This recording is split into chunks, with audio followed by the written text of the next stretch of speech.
Welcome to the Security Awareness Masterclass. My name is Mustafa Ahmed. I'm with XI Security and XI Academy. I'm going to be your instructor within this session, and I'm also going to be the instructor of the complete cybersecurity defense training on XI Academy. I'm in the field of the cybersecurity for more than 13 years. I'm with XI Security, providing cybersecurity services, digital forensics, and penetration testing and ethical hacking as well. I'm going to talk briefly about XI Security and XI Academy. XI Security is a global cybersecurity and solutions provider. We have clients in more than 3 regions: US, Europe, MENA region, and South Africa. We're providing almost all kinds of cybersecurity services. We also have a sub-company named XI Academy. We're providing cybersecurity trainings and IT-related trainings as well. Okay.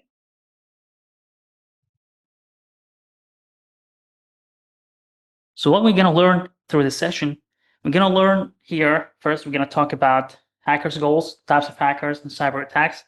It's very important to know about your enemy. This session and the complete cybersecurity defense training is designed for non-technical people. So you're not required to be technical or have any technical knowledge at all.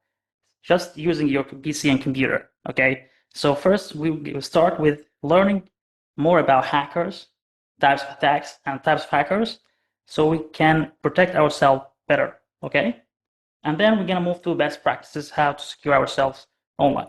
So guys, if you have any questions at the end of this session, just send emails to academy@xics.com, and I'm gonna respond to all your questions. So here I'm going to talk about hackers' goals and types. Hackers' goals, they have certain goals. Okay, that's why they perform hacking. I'm talking about here the bad guys, not the good guys, because there are 2 kinds of hackers: bad people and good people. Okay, so for the goals here, the main goal is financial gain. All hackers who are bad guys hack to get money. So here, as you see here on the left table here, you see that they tend to steal personal and financial data, take control of devices and accounts, spread malware and ransomware, damage reputation or business, and so on. So stealing personal information just to sell that on the dark web. Okay, if you heard about dark web and deep web, dark web is like, the illegal activities, illegal marketing, and so on happening in there. Okay, so that hackers steal information and then financial data as well, and sell that on the dark web.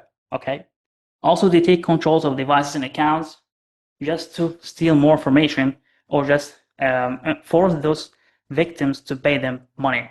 Spread malware or ransomware. So they spread the malware or ransomware to hit a large number of devices, so they can also force those victims to pay them money, and also damage reputation. On the dark web, there are such business owners who just hire hackers in there to damage the reputation of another business or a competitor. Also, they are specialized in damaging anyone's reputation by just stealing or hacking their devices, and then perform like a deepfake and so on, just to damage the reputation of that person. A lot of illegal activities could be done by black hat hackers. That's here the types of hackers. There are 3 types: black hat hackers, which are the criminals who have these goals, and white hat hackers, they are actually the opposite ones, the good guys. Gray hat hackers here, the people in between. Okay, so black hat hackers here are the criminals who perform illegal activities and illegal hacking. Okay, without no permission, just to perform or just have just to achieve any of these goals. Also, white hat hackers here are the good guys, or we can say about them like they are the penetration testers or ethical hackers. Okay, they hack with permission. And for example, a person who actually have a company or have a website wants to hire an ethical or white hat hacker to find the vulnerabilities and loopholes on that website and get that secure. Also, the gray hat hacker, the person is in between. Their hacking is also illegal because they have They hack with no permission, but they don't tend to perform any malicious acts. Just they hack for fun, for example. They hack and create a report and send it to someone, or for example, a business or something, and ask them to pay them. I hope that clear. If you have any questions, please send us an email to academy@xics.com and we'll respond to all your questions. So before I dig deeper with the cyber attack types, let me tell you briefly about what is the cybersecurity. Cybersecurity is a big field, okay? So for you as a non-technical person, you don't have to learn or dig deeper with the cybersecurity. You just need to learn how to protect yourself, to have like security habits online, just to not fall a victim to any malicious actor, okay? So it's very important to be highly aware and have the cybersecurity knowledge, enough knowledge to be able to protect yourself and your family as well. All right. So because malicious actors tend to hack user, because the users are the weakest point, not the device that you're using. You are the weakest point. If you're not aware of the cybersecurity and how to protect yourself and how to have like secure habits, you will easily fall a victim to a malicious actor at any time. Okay, so it's very important to learn cybersecurity. Cybersecurity is the process of securing your devices, configure it well, and also keep the security habits online. That's for you as an individual. Okay, great.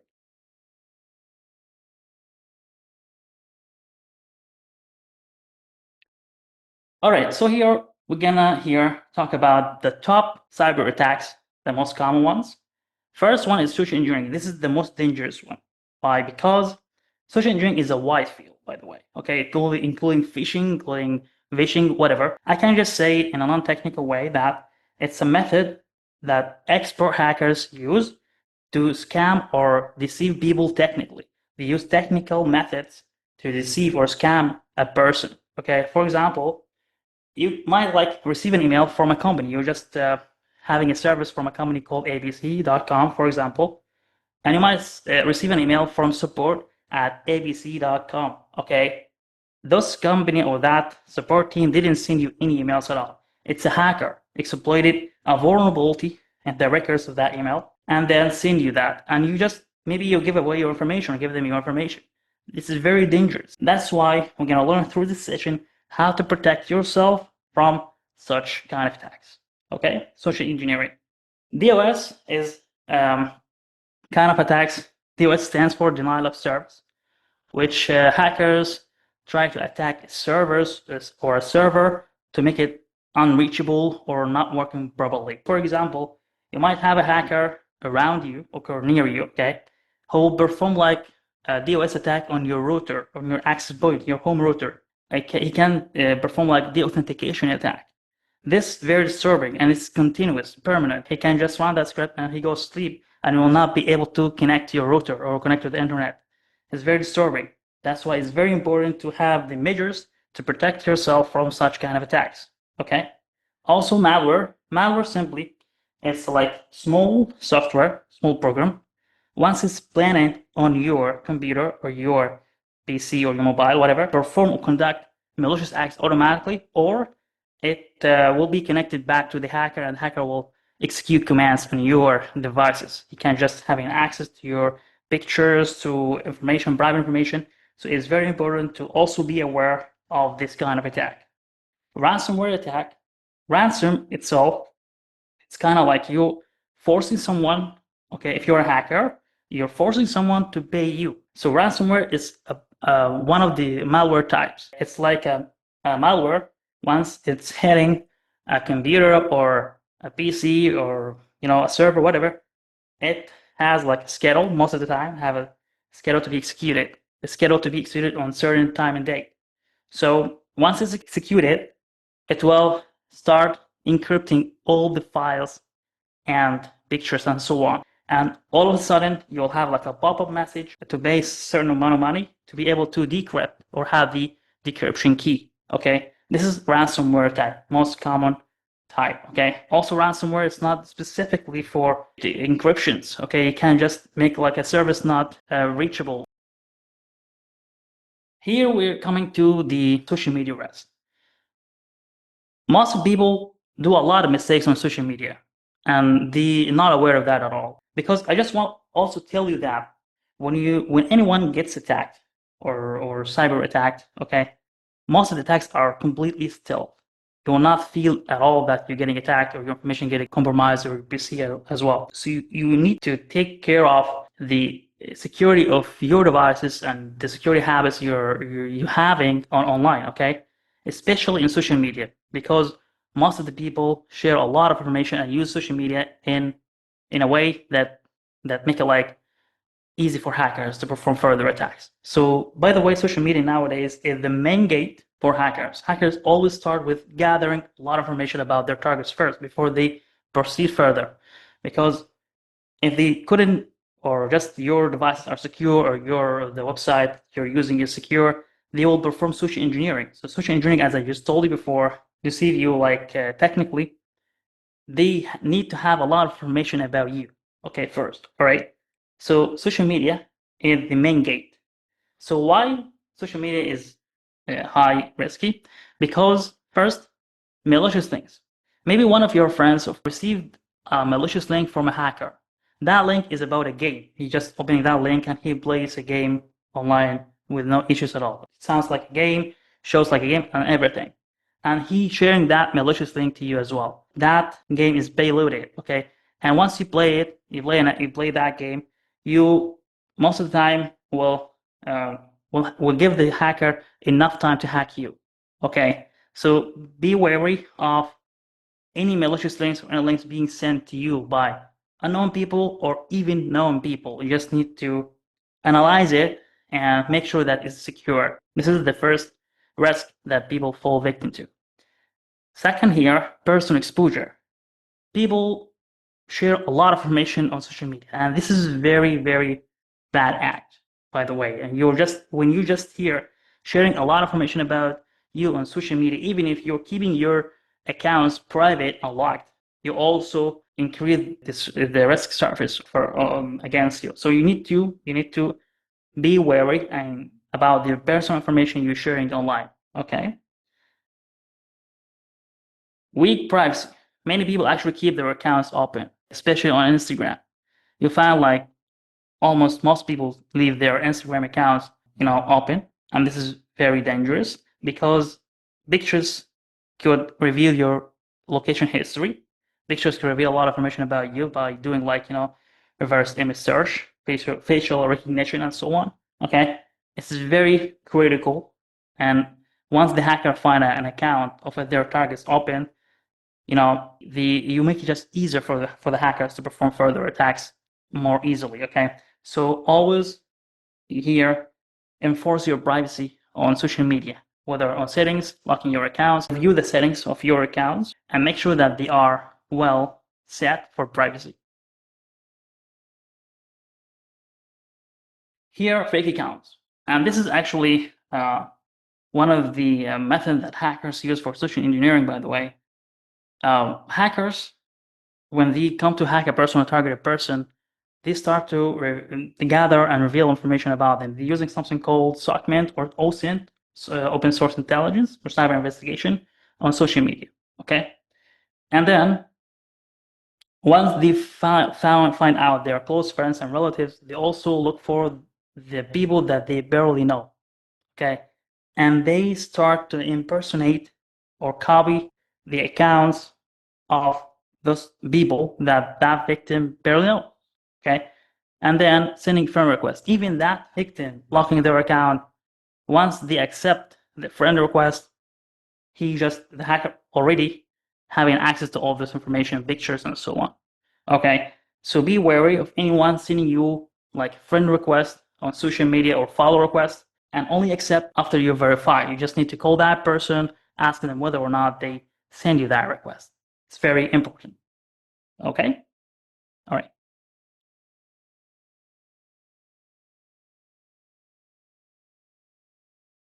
All right, so now we jump to the section of best practices for cybersecurity.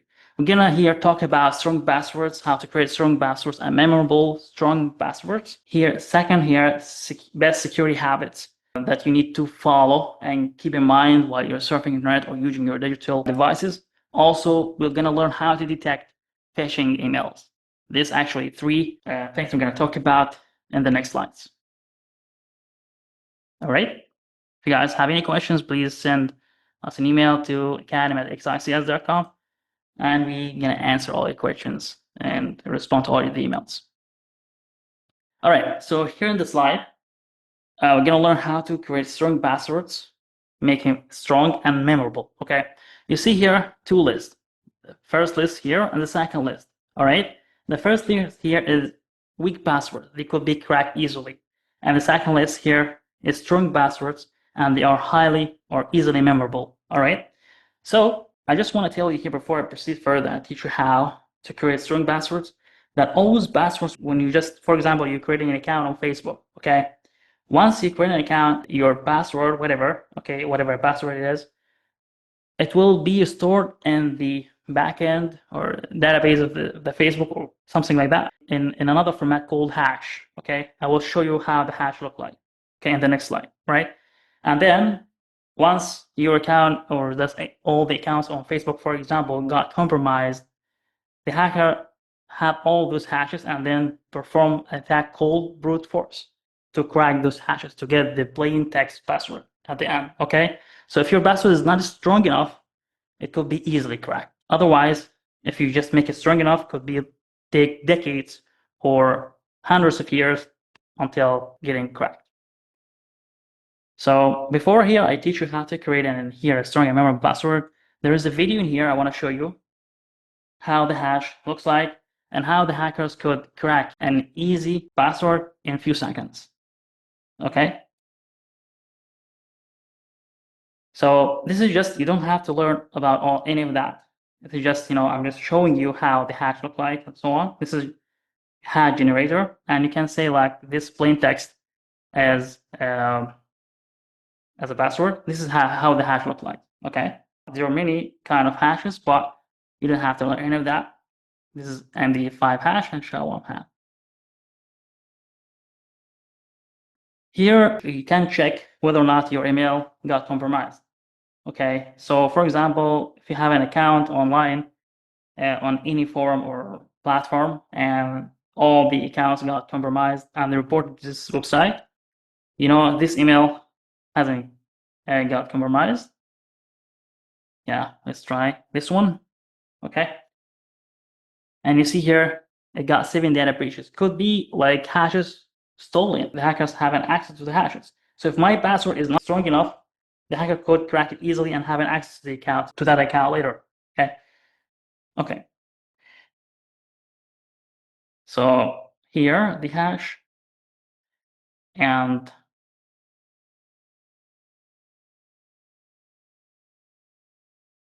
here the first thing first, the hackers need to know the hash type. Okay, that's just a normal process if they got the hashes. Okay. And here, as you see, MD5. And here a hash file, a txt file that the hacker will list all the hashes in it. So we're gonna just here for at the time of this session, only list one hash.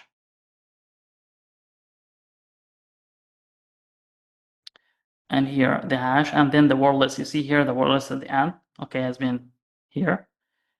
So see, in just a matter of few seconds, maybe 2 seconds, that hash has been cracked, and I got here the actual or plain text password, and then the hacker can have an access to the account on my email. Okay, so be wary of the passwords and learn how to here create strong passwords. So how to create a strong and memorable password? First, as you see here, this is actually phrases, okay, small phrases in 3 words, containing only 3 words. All right, you see here, my life is beautiful. Here, my life is beautiful. Okay, so here, as you see, I just add my life is beautiful and just played around with it. But I want to tell you the secret of strong passwords here. Never ever put any capital letters at the beginning, and never put here place or put any numbers at the end. Okay, so always keep capital letters and numbers in between. Okay, so my life is beautiful. And then I played around with it. Here you see life. I just, instead of L, I just place a pipe. Okay, and instead of a character E, I put here $. Instead of here the character S, I put the number 5. I'm the only one who knows this, and it's easily memorable. Just play or just replace some characters I only know, and just put here space. Space actually put a lot more security to the passwords. Here, you just keep putting spaces as far as the system that you're creating account with allow you to have spaces. Okay, some systems do not allow spaces, but if you found that it's allowed that, just remove the spaces and have here the password in one word. Okay, here the second one, Superman 2025Q. Okay, I never put here any capital letters in the beginning, no numbers at the end, and here instead of here the E character, I put a $, and always make your passwords containing special cases, containing capital letters, numbers in between. Okay, or not specific in between, but numbers and capital letters must be in between. All right, and here put spaces, and as you see, it's very hard. And this kind of password, if you just tested that with an online tool, you'll find it will take hundreds of years or decades to get cracked, even with the most advanced GPU devices.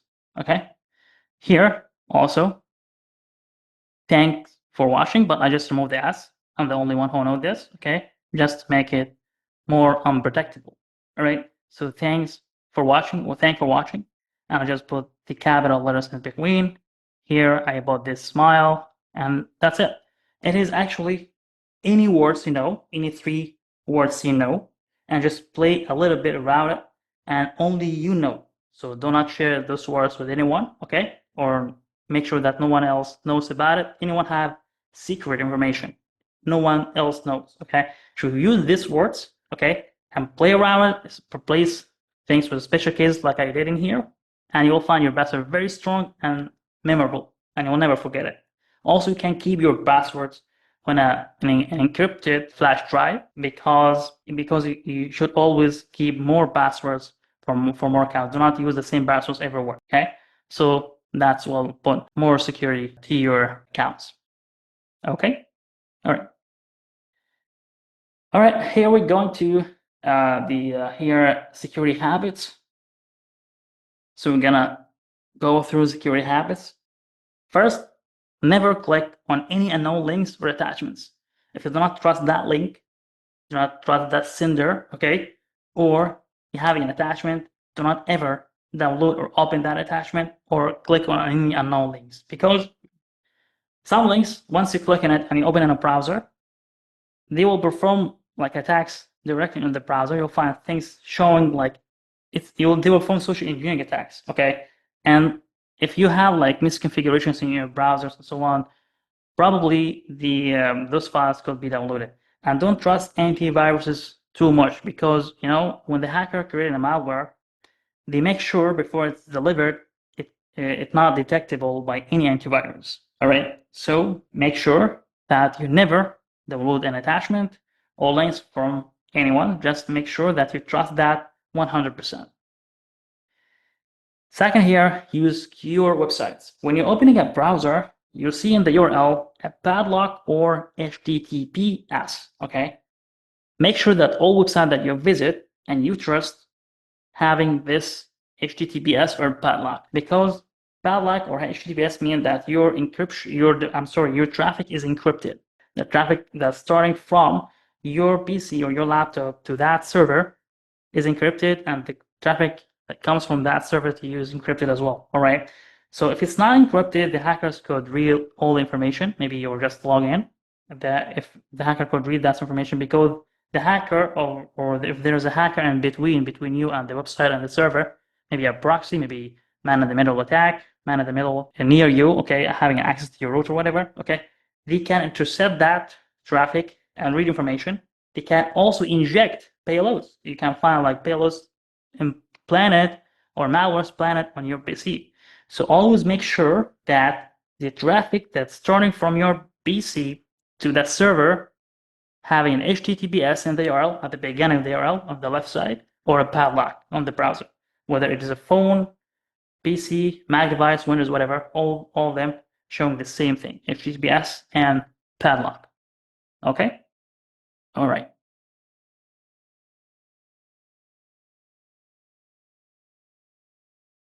Okay.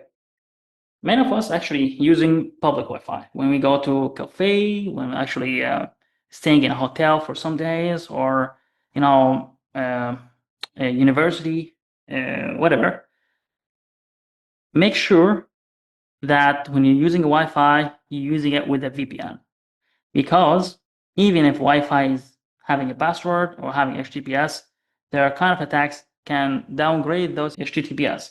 Maybe there's an advanced hacker in there in the hotel. Okay, so make sure that all the connections starting from you having a VPN connection. So VPNs are not that expensive, but it's worth you buy VPN or just having a VPN connection from your device once you're just using a public Wi-Fi, or you're just going to traveling and so on, and staying in a hotel, or staying or just having some time in the cafe and so on.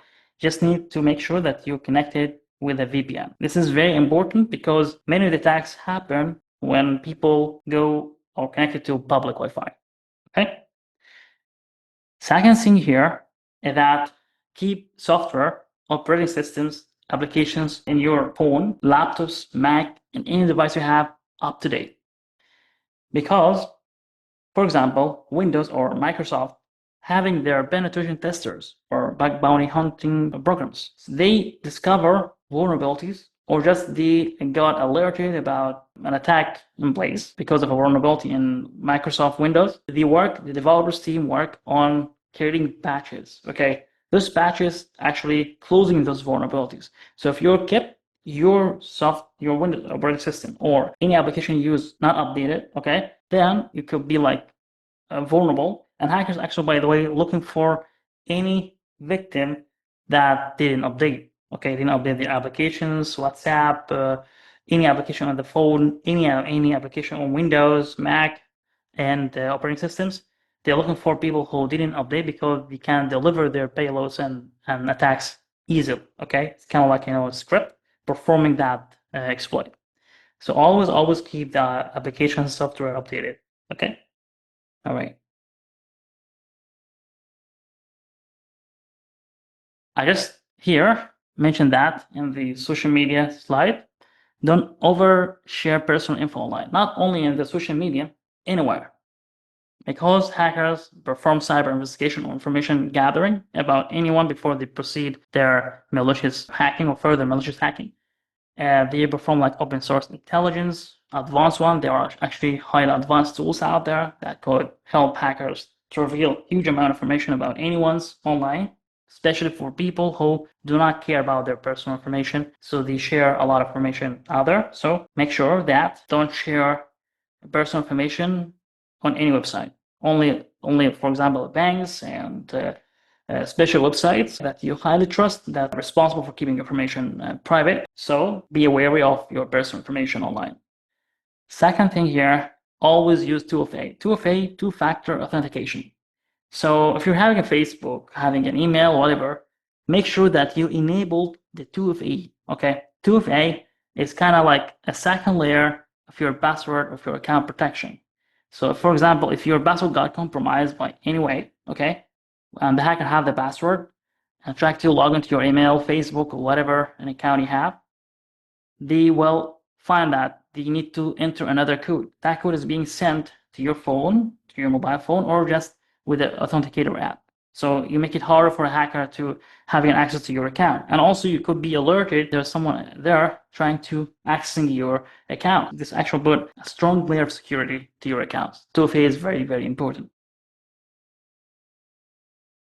Your main email is one of the big gates of your personal information or of your device. Okay. All of us have main emails or primary emails, all right, that we use mainly for banks, for critical social media accounts, and so on. All right.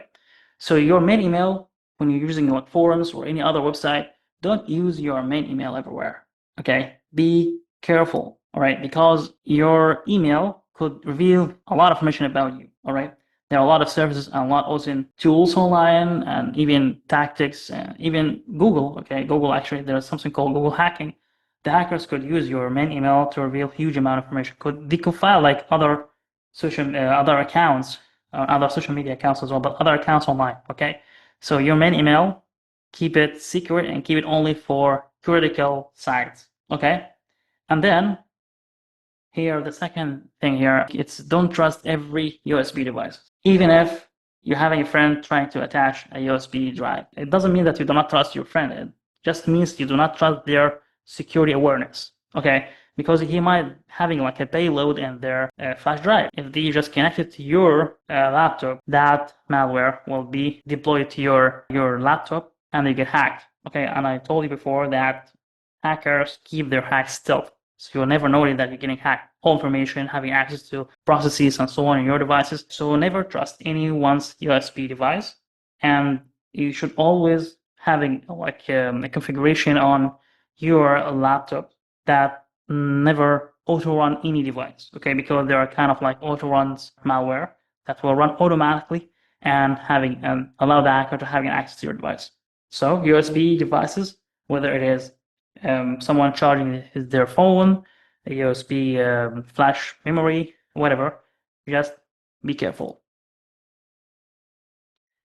Avoid using cracked apps. You know, many people, especially in developing countries, use cracked, for example, cracked Microsoft Windows, okay? It's very dangerous because those cracked Windows or cracked applications that, yes, you will have that application for free forever, okay? But the hackers will never do this for free. Hackers use this to gather and steal your information. It's very dangerous, all right? So if you're having like a cracked Windows or a cracked application, just delete it and buy Windows or buy that application.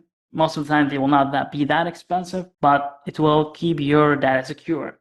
Especially that Windows and other applications keep updating, so you're getting updates about any vulnerability to get more secure. So people using cracked applications or cracked operating systems, they put themselves at risk. Here, when you download software, for example, always download it from its official site. If you're having, for example, we can say like Microsoft Office.